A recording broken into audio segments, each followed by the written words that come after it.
تمہاری اداسی اور افسردگی کا تعلق یاد رکھو صرف تمہاری ناشکری سے جڑی ہوئی ہے۔ اللہ کی زمین میں خلوص کا دانہ بو دے تاکہ کوئی چور اسے چرا نہ سکے۔ انسان دنیا میں بہت سے برے کام مختلف قسم کے خوف کی وجہ سے کرتا ہے، اور خدا کی مدد پر یقین کامل ہو جائے تو انسان برائیوں سے بچ جاتا ہے۔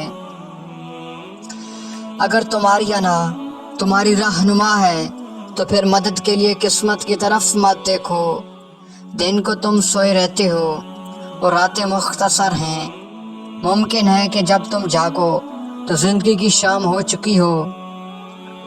خر دماغ اور جاہل کو نصیحت کرنا ایسا ہے جیسے بنجر زمین میں کھیتی باڑی کرنا۔ اچھا بولنے کے لیے پہلے اچھا سننا ضروری ہے۔ ایک انسان کو پہلے سننا چاہیے اور اسی سے بولنے کا فن سیکھنا چاہیے۔ محبت کی تلاش آپ کا ہدف نہیں ہے، بلکہ آپ کا ہدف ان رکاوٹوں کو تلاش کرنا ہے جو آپ نے اس ہمت اور جذبے کے خلاف بنا لیں۔